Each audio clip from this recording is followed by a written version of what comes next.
Hello and welcome back to Central Texas Living. If you are interested in learning more about what is the housing market like in 2022, you have come to the right place. We're going to be taking a look at what is it looking like on a national scale, and later on we're going to be taking a deep dive into what is it looking like specifically in Waco, Texas and McLennan County. So thank you all for joining in. If you have not already, hit that like and subscribe button. My name is Dom McShan, also known as dmac the Realtor. You can find me on all of these social media platforms. And today I just want to have a candid conversation with you all about what are we seeing in the market. It's a common question that I receive. Well, what's it like now? Should I buy now? Should I sell now? I want to sell, but I don't want to be homeless. So today I'm going to just give you an honest, candid conversation. And then after that candid conversation, I'll also review some of the data points with you all so you all can also see the data for yourself because the numbers are in. So now we can look at collective data and averages and see what did the market do? Because it's one thing for me to speculate. There's one thing for me to kind of share my opinions. But ultimately, looking at data is always a great indicator for this is what is happening. And we can rely on the data. So let's go ahead and move forward. What's the market like? Hot, boy, hot. Drop it like it's hot. Hotter than a snowman. Hotter than a fireman. It's hot. So right now, the same things and the same economic principles that kind of really ignited the influx in, the housing market is still present. So interest rates are still historically low, even though they're kind of going up a little bit, they're still historically low. So that incites a lot of buyer demand. Why? Because literally you can afford more house. So whether that's like just getting a lower monthly payment if you don't necessarily need to purchase a higher house, or a more expensive home. But if you did want to purchase a more expensive home, now would be the time to do it because you could actually afford it because of the low interest rate. So that's driving a lot of buyers. We also have COVID again, and we got Omicron, Omicron, and so forth. That's also sparking a new wave. So that just really incites people to really stay in their same homes for longer because they don't want to deal with the hassle of moving. And for many people, our lives have changed significantly due to COVID. So they have either adapted their homes to support their lifestyle, or folks are looking for homes more so because of how we've had to adapt our lifestyles or the flexibility that we have now living in the post-COVID era. So all of those things are still present. And ultimately, it's supply and demand. So for most folks that are like, well, it's going to balance out or it's going to be a crash, I hate to tell you, I just honestly don't think that is the case. Now, we will see a correction eventually because this is not necessarily sustainable forever. But the economic principles that are supporting the market in which we're seeing right now, that's what happens. It's very simple. You don't have as much supply and you have a lot of demand. This is what we get. We get more expensive homes. Now, there's actually a cost to waiting. So for many folks and many people that I've even worked with that were kind of hesitant back in 2020 and then 2021, and then now we're in 2022. The same home that you could have purchased back in 2020 when you were like, oh, no, I'm good, that home has appreciated significantly since then. So you got to really look at it from a perspective of what is the opportunity cost of waiting. So ultimately, the answer that I have come to and I've decided to, when you are ready, if you're ready to buy or you're ready to sell, do it. If you're a seller, now is the prime time to sell. I don't know what other prime market there would be to sell. Even if you do have to go back into the market to purchase, you just got to strategize and figure out what is going to be your game plan and work with an agent that has a tool belt of resources to make sure that we can get you in a home and you will not be homeless. And I have 100% placement rate so far. So it is possible. But you also have the opportunity to cash in. Like, are we talking like right now is a time where it's not even necessarily unreasonable to negotiate buyers to cover all of their closing costs, as well as not necessarily having to negotiate much regarding repairs and having potentially buyers covering title policy and survey and get 2-month rent back. Like that market will not be there for a long term or for a long time. So you must move and capitalize off of this opportunity. And given the market right now, we're seeing significant appreciation. Again, that will begin to slow down. So if you are interested in selling, now is the time to sell. Yes, it may be a bit more challenging to buy, but you're more likely to see those faster appreciation gains before the market begins to taper off, because as I mentioned, things will begin to correct themselves.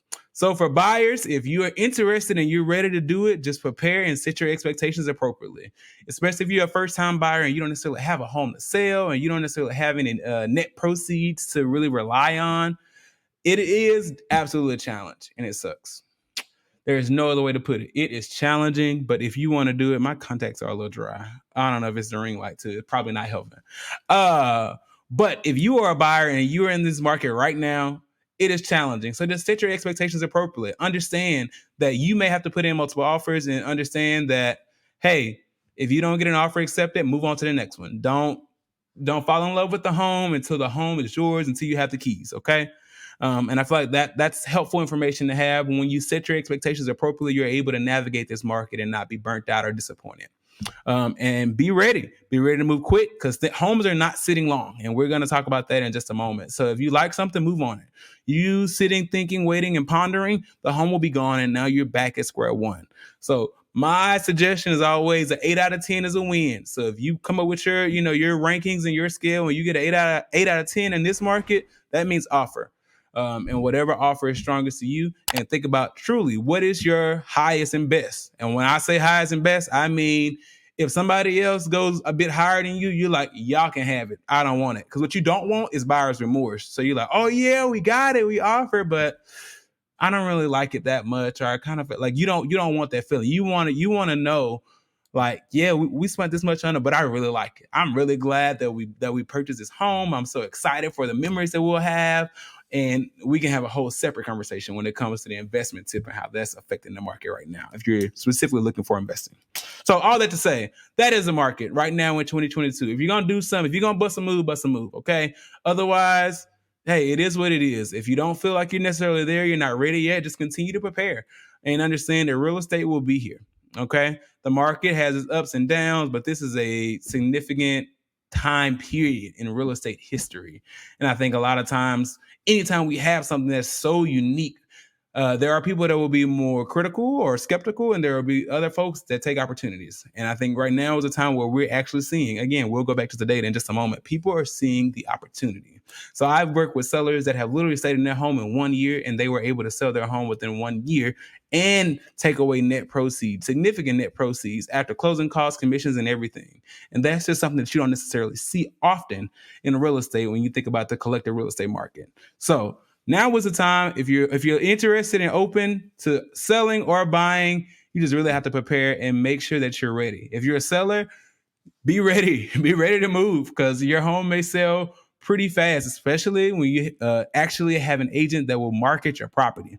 Not just list it, promote it, whatever. And that is what makes the difference between you getting multiple offers, or how many multiple offers, or how strong those offers would be, or how do you negotiate some of these contingencies and so forth, to really think about beyond just the price. There are so many things that are a part of the offer letter, the offer contract, that it really takes a skilled individual to make sure that you're able to protect the best interests of sellers. So sellers and buyers.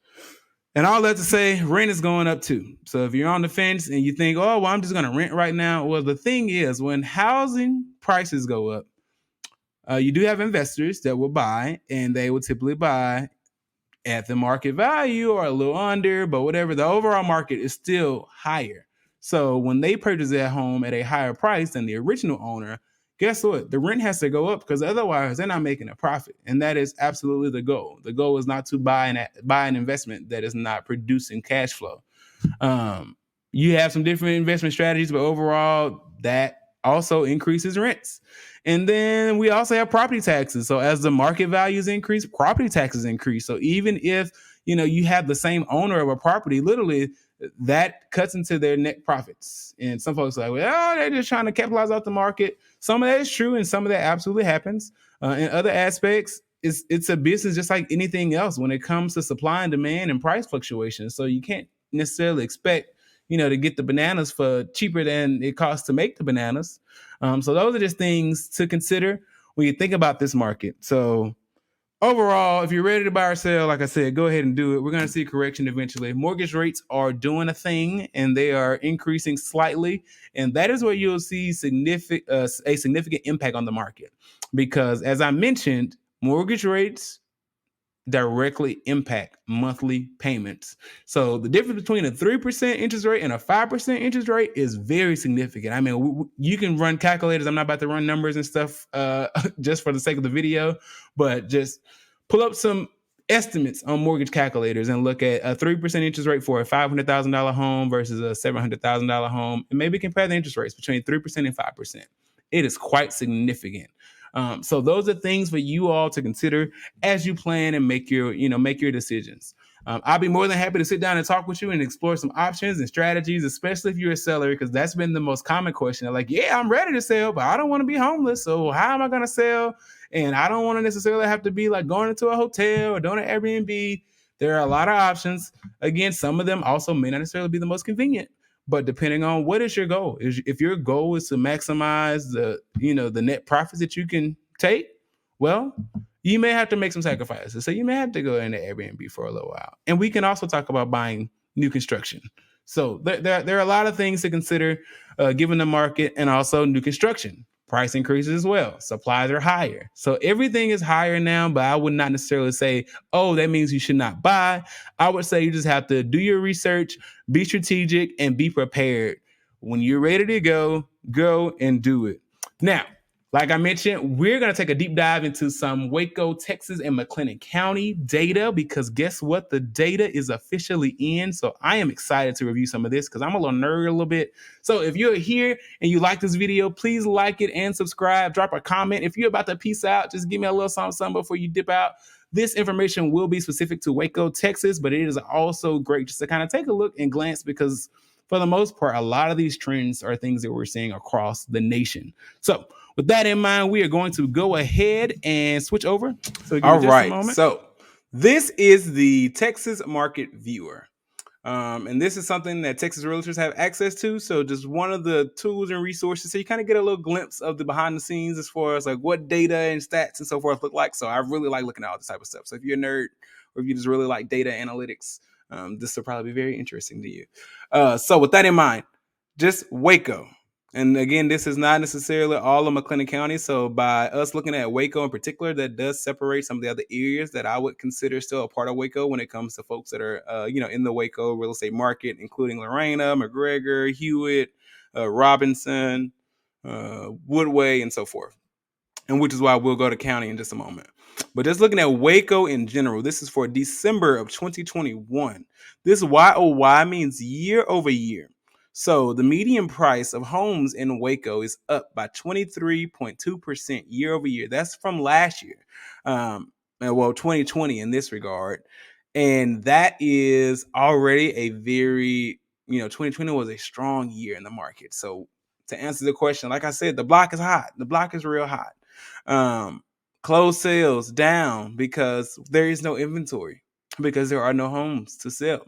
So even for agents, when folks are like, oh, it's a great time to be a real estate agent, it has its pros and cons. Yeah, the price of the properties are going up, but guess what? There are no homes to sell. And if you don't have any homes to sell, 100% of zero is zero.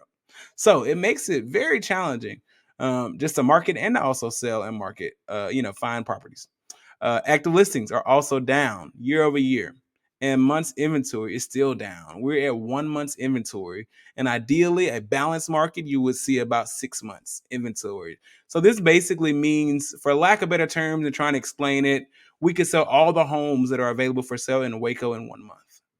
Like, that's a very simplistic, we're not going to go into the full breakdown, but that's kind of overall what the market is currently, which is why days on market are 29 and days to close are 38. So these are just pieces. And other pieces that are important to consider is, one, the medium home size is about 1,700 square feet. And the median price per square foot is about $153. Now, one thing to also note is the close to original list price, which is 97.1%, which means that although some of these prices are increasing, some of these homes did not close at their original list price. Now, there could have been reductions in the price due to it being on the market a bit longer, or there could have been things like appraisal concerns that ultimately ended up impacting the deal. But ultimately, that is something that's great to see as a buyer. So you at least have an idea that not everything is selling for over list price, because that is something that can be the case. And that is something that we've seen that was more common on average during the summer of 2021 in Waco. So now let's take a quick little switch, and we are going to go and check out McLennan County before we go over to the yearly pieces. So I will go ahead and switch this over to county. And we're going to go to McLennan County because that is the only county that's covered by the Waco Association of Realtors. And we're going to go to the monthly. So for December, again, we see even higher gains because, again, now this is also including all of those areas outside of Waco that are still in layman's terms, or I feel like in a regular perspective, still considered kind of Waco. Median prices up to 282. Closed sales down as well. Active listings still down. Months inventory still down year over year. So again, the market is hot, and we're seeing that across the board. In other aspects, I want to take a yearly look before we depart. Thank you all so much. If you are still tuned in, I truly appreciate you all. And that means I must be really dropping some gems, or you all just really like seeing the behind the scenes. So thank you for following along if you are still watching. But we're going to switch over to annual for McLennan County. So again, median prices are up. So this is all of 2021 in comparison to 2020. Up. Prices are up. Closed sales were actually up. So we actually did sell more in 2021 in the McLennan County area than we did in 2020. So that's a great sign. That meant there were more homes that were sold. So that means we had a little bit more activity. But overall, active listings were still down, and inventory is still down. So we're still seeing the same thing. We're still seeing the same trends. Just to be consistent, I will switch over, even though the data pretty much says the same thing. I'll go ahead and switch over to the Waco market in particular. There we go. Do my ABCs in my head real quick. Again, these are your annual statistics in comparison to 2020 as we think about the Waco market. So this is where we're at. Prices are up still. Median price point of homes in Waco is now $226,000. So, and that is a surprise to some people because, again, in the overall landscape, I think Waco and McLennan County is very affordable. But if you are from here, you are familiar with what Waco was in the past. Unfortunately, the market has changed. So the median price is $226,900. So the days of finding a really, pretty nice single family home, a 3-bedroom, 2-bath at less than $200,000 or at $200,000, those days are fleeting. And it's we're not going to go into a lot of other details, but we will have another video in that regard. But this is kind of where the market is. What I will say is that overall, even though the market is a challenge, that is one of the goals of real estate. The goal of real estate is to not only pay for shelter and this place that you're able to live and thrive with your family, but to purchase an asset that will grow in value and that you can sell for a profit. So although I understand, because I represent buyers and sellers, it's a tough time. And some folks are like, oh, this is crazy. Everybody just wants all this money for their property. But baby, that's the goal. The moment that people start selling their homes and they are losing money to sell their home, or that they are breaking even, that is when, it's a crash. That is when the economy is about to go swirling, if it is not already swirling. The moment that people are not making money off of real estate. The most wealthiest people, all of them that I know, all have acquired at least part or majority of their wealth through real estate. So that's just one of the things. The market has its ups and downs, but overall, as a collective, real estate appreciates. So there is not much you can do about it besides get in the game. So if you're ready to get into the game, drop a comment at the bottom of this video, like and subscribe. Thank you all so much for tuning in, and I thank you all for continuing to watch this if you are still watching. I'm gonna try to cut it and make it short. I be trying to be short, but I be trying to give value, and I be going down the train. But thank you all so much. Again, my name is dmac McShan, and I serve as a realtor with eXp Realty. If you have any questions about the Waco real estate market, or you're just interested in learning more about the real estate market here, feel free to give me a call. I'll drop all my contact info in the comments. But thank you so much. If you have any other needs, feel free to contact me at dmac.com and follow me on social media at dmac_the realtor. Thank you again, and peace out.